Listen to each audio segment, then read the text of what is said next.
দর্শক, আবারও রাজনীতিতে নতুন মোড়, দৃশ্যপট ঘুরে যাচ্ছে। রাজনীতি এরকমই, ক্ষণে ক্ষণে রং বদলায়। মাহফুজকে উপেক্ষা করে শিবির এনসিপি আবারও এক মেরুতে, এখন একই সুরে কথা বলছে। এই কয়েক ঘন্টা আগে বা একদিন আগে ছাত্রদল এনসিপির পক্ষে ভাড়া খাটল রটার সঙ্গীত বা রবীন্দ্র পূজায়। এনসিপি ছাত্রদল ছাত্র ইউনিয়ন মিলে রবীন্দ্র পূজা করলো। শিবিরের বিরুদ্ধে একসাথে সবাই বলল যে শিবির জাতীয় সঙ্গীত বিরোধী। কিন্তু কয়েক ঘন্টা বা একদিন যেতে না যেতেই আমরা দেখলাম আবার ঢাকা বিশ্ববিদ্যালয়ের ভিসির পক্ষে একসাথে কথা বলছে শিবির এনসিপি। এখন প্রতিপক্ষ ছাত্রদল। শিবির এনসিপির অভিযোগ যে ছাত্রদল লাশ নিয়ে রাজনীতি করছে, অযাচিতভাবে ঢাবি ভিসির পদত্যাগ চাইছে। আমরা ঢাবির ভিসির পক্ষে, ঢাকা বিশ্ববিদ্যালয় ভিসি প্রক্টোরিয়াল বডির পক্ষে এনসিপি বা ছাত্র সংসদ, ইসলামী ছাত্র শিবির সহ বা এনসিপি সমর্থকরা, সাবেক শিক্ষার্থী ঢাকা বিশ্ববিদ্যালয়, তারাও ঢাবি ভিসির পক্ষে। আর ছাত্র দলের ছেলেরা ভিসি এবং প্রক্টরের পদত্যাগ চাইছে। আমি যে কথাটা বলেছিলাম যে বিএনপি নির্বাচন চাইলেই তখন আবার এরা মিশে যাবে, নির্বাচন চাওয়া লাগেনি। ঢাকা বিশ্ববিদ্যালয়ে একটা ঘটনা ঘটেছে, তাতে এরা আবার এক জায়গায়। This is very significant. দর্শক, আপনারা জানেন ঘটনাটা আমি একটু অন্যভাবে বিশ্লেষণ করছি। সোহরাওয়ার্দী উদ্যানে ঢাকা বিশ্ববিদ্যালয়ের ছাত্রদল নেতা হত্যাকাণ্ডের শিকার হয়েছে। আমরা এই হত্যাকাণ্ডের তীব্র নিন্দা প্রতিবাদ জানাই এবং সুষ্ঠু তদন্ত বিচার দাবি করছি শোক সন্ত্রস্ত পরিবারের প্রতি। এবং যেহেতু ছাত্রদল নেতা, ছাত্রদল এফ রহমান হলের নেতা, ছাত্রদল প্রতি আমরা সমবেদনা জানাই, তাদের নেতা। কিন্তু এই ঘটনা কেন ঘটলো, নেপথ্যে কারা, অলরেডি গ্রেপ্তারও হয়েছে, এটা তদন্ত করবে।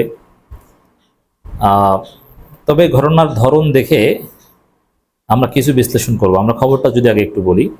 রাজধানীর সোহরাওয়ার্দী উদ্যানে দুর্বৃত্তদের ধারালো অস্ত্রের আঘাতে ঢাকা বিশ্ববিদ্যালয়ের ছাত্রদলের স্যার এফ রহমান হলের সাহিত্য প্রকাশনা বিষয়ক সম্পাদক শাহরিয়ার সাম্য নিহত হয়েছে। সাম্য ঢাবির আর ডিপার্টমেন্টের 2018-19 শিক্ষাবর্ষের ছাত্র। আইআর না আইআর, ক্লিয়ার না। থাকতেন এফ রহমান হলের 222 নম্বর রুমে, ছাত্রদলের পোস্টেড লিডার। মঙ্গলবার 13 মে দিনগত রাত 12টার দিকে রক্তাক্ত অবস্থায় সাম্যকে ঢাকা মেডিকেল কলেজ হাসপাতালে নেওয়া হলে চিকিৎসক তাকে মৃত্যু ঘোষণা করেন। জানা যায় রাতে সোহরাওয়ার্দী উদ্যানে মুক্ত মঞ্চের পাশ দিয়ে মোটরসাইকেল চালিয়ে যাচ্ছিলেন সাম্য। অত রাতে মোটরসাইকেল নিয়ে সোহরাওয়ার্দী উদ্যানে ভালো ছেলেরা ঘোরে না। This is question. ওই সোহরাওয়ার্দী উদ্যানে টিএসসিতে ক্যাম্পাসের ভিতরে সোহরাওয়ার্দী উদ্যানে রাত 12টার পর বা ওই সময় কারা ঢুকে, আমরা ঢাকা বিশ্ববিদ্যালয়ের শিক্ষার্থীরা ভালোভাবেই জানি যে ওখানে কারা ঢুকে। অতএব এটা খেয়াল রাখতে হবে যারা বর্তমান প্রজন্মের, যে সোহরাওয়ার্দী উদ্যান এটা ঢাকা বিশ্ববিদ্যালয়ের পার্ট নয়। সোহরাওয়ার্দী উদ্যানের নিরাপত্তা দেওয়া ঢাকা বিশ্ববিদ্যালয় কর্তৃপক্ষের দায়িত্ব নয়, এটা শাহবাগ থানার আন্ডার। ওখানে প্রক্টোরিয়াল বডির অথরিটি কাজ করে না।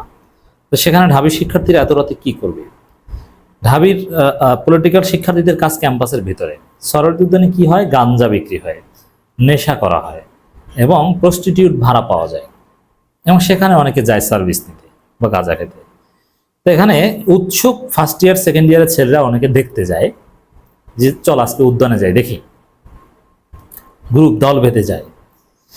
কিন্তু সিনিয়ররা ওখানে ভালো ছেলেরা যায় না, এটা খেয়াল রাখতে হবে। কেউ যাবে না তোমরা, এই জন্য বললাম। যেহেতু আমি জানি না যে এখানে এই সাম্য, সে নির্দোষ হতে পারে, আর দোষী হলেও তাকে যে এভাবে হত্যা করা হয়েছে দৃষ্টান্তমূলক শাস্তি হতেই হবে, এটা মেনে নেওয়া যায় না। একটা তরুণ প্রাণ এভাবে ঝরে পড়বে, এটা মেনে নেওয়া যায় না। এটা প্যাথেটিক, হৃদয় বিদারক, মর্মান্তিক। জানা যায় রাতে সোহরাওয়ার্দী উদ্যানে মুক্তমঞ্চের পাশ দিয়ে মোটরসাইকেল চালিয়ে যাচ্ছিলেন সাম্য। এ সময় আরেকটি মোটরসাইকেলের সঙ্গে ধাক্কা লাগলে উভয়ের মধ্যে কথা কাটাকাটি এবং ধস্তাধস্তি হয়।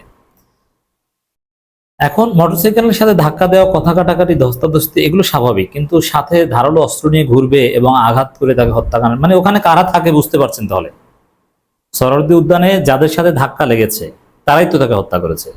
যাদের সাথে ধাক্কা লেগেছে কারা, সেটা তদন্তাধীন। 2 জন গ্রেপ্তার হয়েছে বা সিসিটিভি ফুটেজ দিয়ে গ্রেপ্তার করা সম্ভব আমরা মনে করি।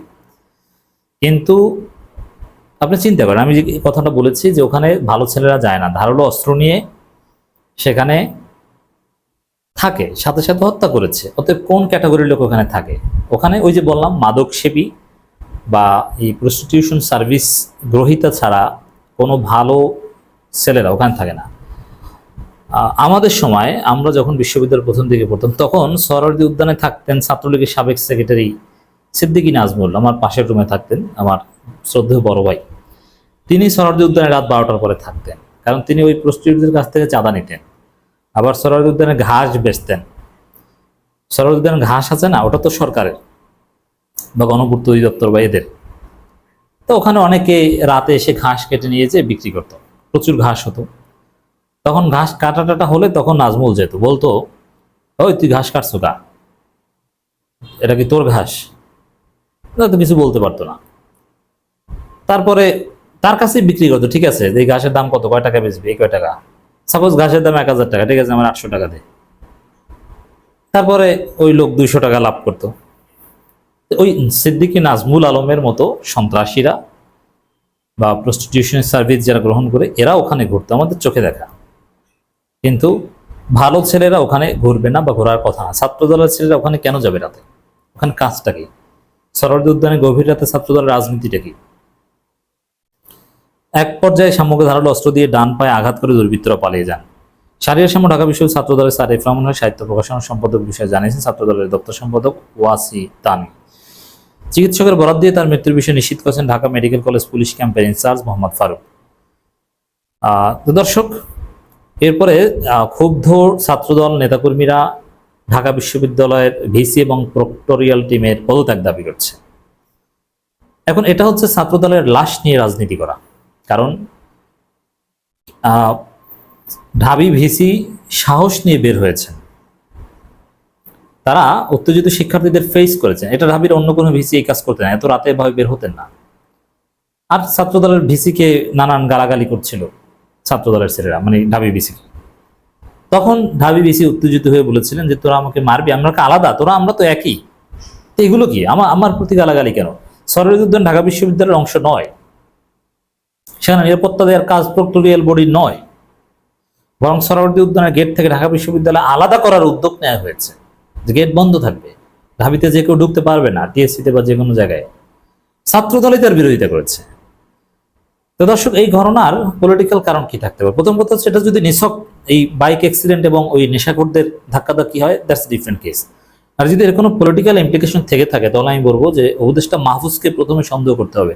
কারণ মাহফুজ নিজে কিছুদিন আগে ফেসবুক পোস্টে যে হুমকি দিয়েছিল যে ঢাবি শিবিরকে দেখে নেব, 50 বছরের যেহেতু করুণ পরিণতি হবে, আমির তো আঘাত করব, এটা ক্যাম্পাসে কোনো একটা উত্তেজনকর পরিস্থিতি তৈরি করতে বা এই ঢাবি ভিসিকে সরাতে, ভিসিকে বা প্রক্টোরিয়াল বডি, যেহেতু ভিসিকে বলা হয় জামাতি ভিসি, প্রক্টোরিয়াল বডির মধ্যে প্রো জামাত আছে, তো তাদেরকে বিতর্কিত করতে এ ধরনের ঘটনা এজেন্সির মাধ্যমে মাহফুজ ঘটিয়ে থাকতে পারে, যদি এটার কোনো অন্য ইমপ্লিকেশন থাকে। আর নিছক ধাক্কার কারণে যদি নেশাখোরদের মধ্যে ঝামেলা, দ্যাটস ডিফারেন্ট।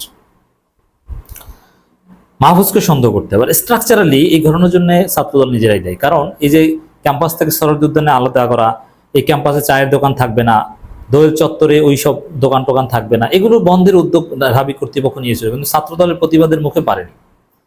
অর্থাৎ সামগ্রিকভাবে এখানে ছাত্রদল দেয়, আর তারা এখানে লাশ নিয়ে রাজনীতি করছে ভিসির বিরুদ্ধে, প্রক্টোরিয়াল বিরুদ্ধে। আর সেই ছাত্রদলের অবস্থানের বিরুদ্ধে শিবির, এনসিপি নেতারা সবাই এক, কিন্তু আবু বকর মজুমদার হারিয়ে গেছে।